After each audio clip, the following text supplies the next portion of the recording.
Hello दोस्तों। आज मैं आप लोगों को मिडिल क्लास क्यों अमीर नहीं हो रहा है उससे रिलेटेड कुछ बातें बताना चाहता हूँ। क्या क्या वजह है जिसकी वजह से एक मिडिल क्लास अमीर नहीं हो रहा है। मान लीजिए आपकी सैलरी 17,000 रुपये है। आप उसी सैलरी से अपने घर का सारा खर्चा चलाते हैं, सोचते रहते हैं दिन भर कि कैसे मैं अमीर बन जाऊँ। आप एक दिन ऑफिस जाते हैं, देखते हैं कि आपका बॉस पूरे आराम से टेंशन फ्री लाइफ जी रहा है। अपने बॉस से पूछते हैं, सर आप कैसे ये लाइफ जी रहे हैं। तो आपका बॉस एक गेमिंग ऐप के बारे में बता देता है कि मैंने उसमें कल कुछ पैसे लगाए 5,000 रुपये, जहाँ से मुझे इतना 50,000 रुपया जीत गया, मैं वहाँ डेली जीतता हूँ। तो लेकिन वो एक रिस्की ऐप है। आपका बॉस ये भी बताता है कि तुम ये ऐप में मत खेलना। लेकिन आपके दिमाग में आपके बॉस की वही बातें चलते रहती हैं कि मुझे भी पैसे जीतना है, मुझे भी पैसे कमाने हैं। आप घर आते हैं और आप वो पैसा अपने बॉस की बात को अनसुना करके उस गेम को ओपन करते हैं। उसमें देखते हैं कि 5,000 में 50,000 का जीत है, लेकिन उसमें जीतने का चांस बहुत ही कम है। आप रात भर सोचते रहते हैं, यार लगाऊं कि ना लगाऊं, पैसे तो चाहिए ज़िंदगी में, क्या करूं। फिर आप पैसे लगा देते हैं 5,000 रुपये उस गेमिंग ऐप में। उस गेमिंग ऐप में 5,000 लगाने से लकली आपका नंबर आ जाता है और अब 5,000 रुपये का वो ऐप जीत जाते हैं 50,000 रुपये। तो आप तो कहते हैं, वाह, ये तो मुझे 5,000 का 50,000 जीत गया। पूरा खुश हो जाते हैं। आपके डे टू डे लाइफ का खर्चा भी सभी ऊपर हो जाता है। आप फिर सोचते हैं कि डेली पैसे लगाऊंगा और इसी तरह से जीतूंगा, एक दिन अमीर आदमी बन जाऊंगा। और इस तरह से बहुत शॉर्टकट में मैं बहुत जल्दी अमीर बन सकता हूँ। लेकिन एक बहुत ही रिस्की चीज़ है, इसका जिसको लत लग जाता है वो इतना गरीब हो जाता है कि हम आपको पता भी नहीं चलेगा कैसे आपको इसका लत लग जाएगा।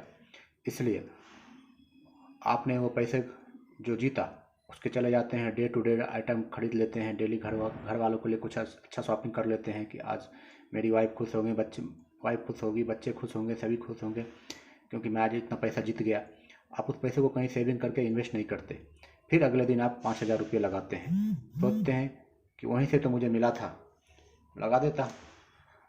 फिर आप 5,000 लगाते हैं और आपके पास सभी खर्चे करने के बाद 5,000 ही बचा था, लेकिन लकीली आप वो भी हार जाते हैं और चले जाते हैं। और लेकिन आप हारते हैं बहुत ही कम अंतराल से। गेमिंग ऐप की आदत है कि उसमें दिखाएगा कि आप जीतते जीतते हार गए हैं, ताकि आप दोबारा फिर से लगाएं।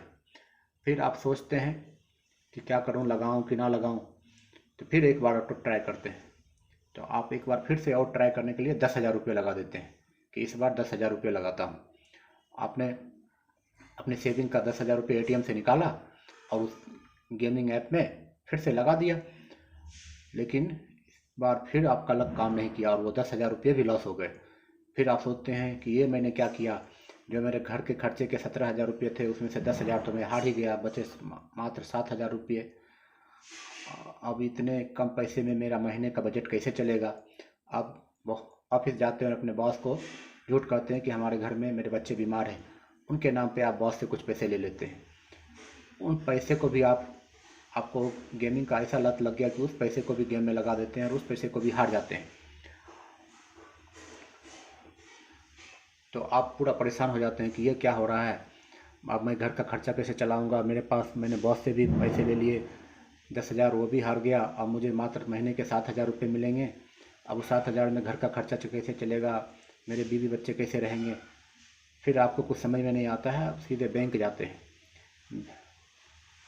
बैंक का दरवाज़ा खटखटाते हैं और वहाँ पे बैंक से लोन लेने की कोशिश करते हैं। और धीरे धीरे मिडिल क्लास लोग इसी तरह से एक ट्रैप में फंसते चले जाते हैं, जल्दी अमीर बनने के चक्कर में, शॉर्टकट रास्ता अपनाने के चक्कर में।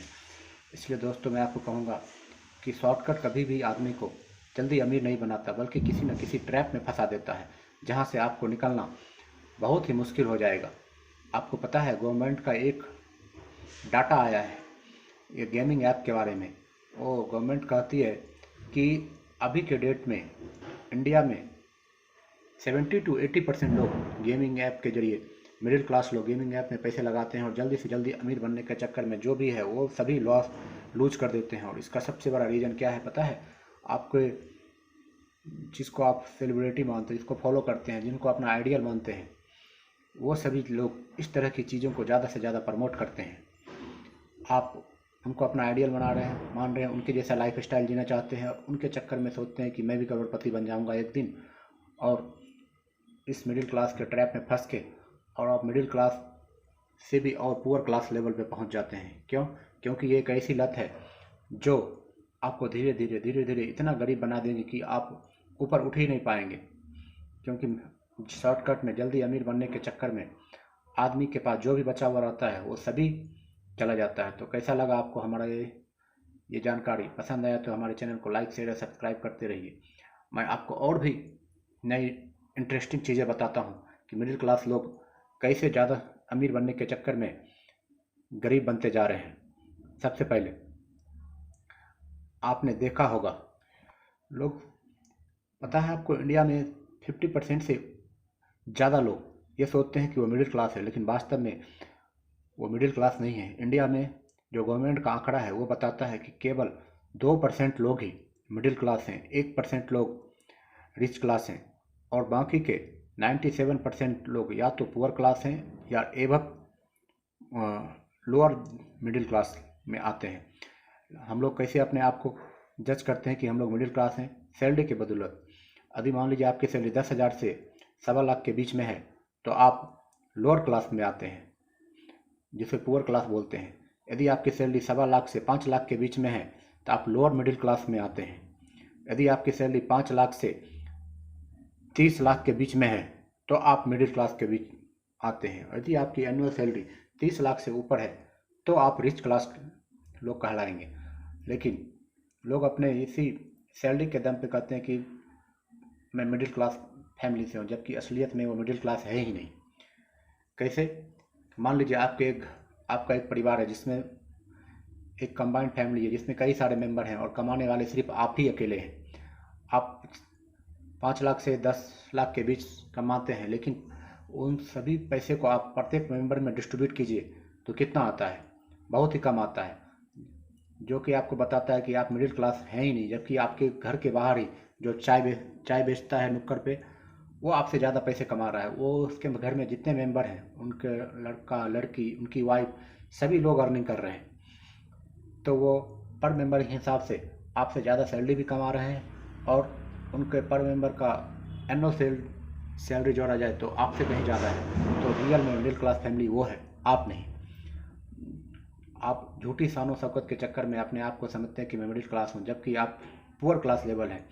इंडिया में ज़्यादातर मिडिल क्लास की यही कमजोरी है कि उनके घर में कमाने वाले एक हैं, खर्च करने वाले 5-6 लोग हैं। 5 से 6 मेंबर एक आदमी के ऊपर डिपेंड है, जो कि बहुत ही गलत बात है।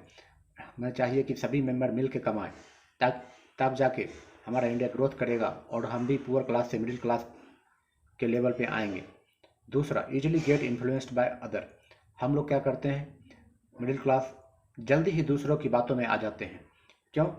कोई लोगों ने कह दिया, देखो वो आज कैसे रिच बन गया, वो छोटा मोटा बिजनेस किया, ऐसा कि इस तरह से बिजनेस स्टार्ट किया और इतना जल्दी इतना पैसा आ गया।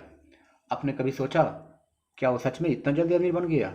नहीं। उसके स्ट्रगल के पीछे की कहानी आप जानेंगे तो आपको पता चलेगा कि उसके लाइफ में बहुत सारे अप एंड डाउन्स आए थे, जिसको उसने झेला। पता नहीं कितने सालों की उसने मेहनत की, उसके बाद जाके अमीर बना। जबकि मिडिल क्लास लोग क्या देखते हैं, हमेशा पॉजिटिव प्रॉफिट देखते हैं कि अच्छा इस धंधे में इतना प्रॉफिट है, मैं भी कर लेता हूँ। दूसरे की बातों में इन्फ्लुएंस में आकर उनका जो अपना अच्छा खासा काम चल रहा है, धंधा चल रहा है, वो छोड़कर जल्दी शॉर्टकट के चक्कर में, जल्दी अमीर बनने के चक्कर में वो नया धंधा स्टार्ट कर देते हैं। केवल प्रॉफिट देखते हैं, लॉस तो देखते ही नहीं उस धंधे में। जो आदमी सक्सेस हुआ है उसके पीछे की मेहनत नहीं देखते, सिर्फ एक साइड देखते हैं, अप साइड देखते हैं, डाउन साइड के बारे में सोचते ही नहीं।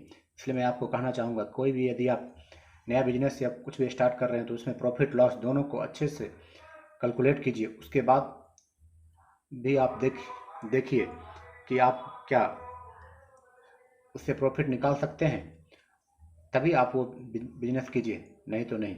आजकल शादी विवाह में मैं देख रहा हूँ मिडिल क्लास के लोग जितनी हैसियत नहीं उससे ज़्यादा खर्चा करते हैं। मान लीजिए एक आम परिवार है जिसका उतना ज़्यादा सैलरी नहीं, लेकिन उसके रिलेटिव्स में बहुत सारे अमीर लोग हैं, तो वो क्या करता है, अपने बेटा या बेटी की शादी करना है, उसमें उनके सारे रिलेटिव्स आएंगे, तो उन रिलेटिव्स की खातिरदारी करने के लिए इतना ज़्यादा पैसा लोन पे कर्जे पे लेके शादी ब्याह में खर्च करता है ताकि मेरे रिलेटिव्स खुश रहें, हमारे गेस्ट जो भी आए हैं कोई भी नाराज़ ना रहे। तो उनको खुश करने के चक्कर में अपनी हैसियत से ज़्यादा खर्चा वो शादी ब्याह में कर देते हैं और कर्ज तले डूब जाते हैं। जबकि वही रिलेटिव्स जो जिनको आपने खुश किया, क्या वो वाकई में खुश हुए? वो तो आपके शादी में सारे फंक्शन अच्छे से एंजॉय किए चले गए और उसमें भी कई सारी खामियां निकाल देते हैं। तो मैं आपको ये कहना चाहूँगा कि आप अपनी हैसियत के हिसाब से ही खर्चा करें। शादी ब्याह में आपका जो स्टेटस लेवल है उसी में खर्चा करें। फालतू का लोन लेके कर्जे लेके शादी ब्याह में खर्च करने की कोई ज़रूरत नहीं है। यदि आप ऐसा करेंगे तो आप कर्ज के जाल में इस तरह से फंस जाएंगे कि वहाँ से निकलना आपको बहुत ही मुश्किल हो जाएगा। फिर आप चाह कर भी नहीं निकल पाएंगे। वो आप ही नहीं, आपकी अगली पीढ़ी भी उस कर्ज को ढोती रह जाएगी। इसलिए शादी विवाह अपने स्टेटस को देख के ही करना चाहिए, ना कि अपने स्टेटस को बड़ा दिखाने के लिए अपनी हैसियत से ज़्यादा कर्जे लेके करना चाहिए। तो चलिए हम अपने नेक्स्ट पॉइंट की तरफ चलते हैं। आजकल हम देखते हैं कि सबके पेरेंट्स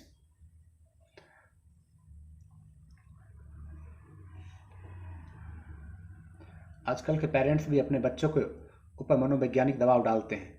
वो कहते हैं मेरा बच्चा तो डॉक्टर बनेगा, इंजीनियर बनेगा, बड़ा बिजनेस मैन बनेगा।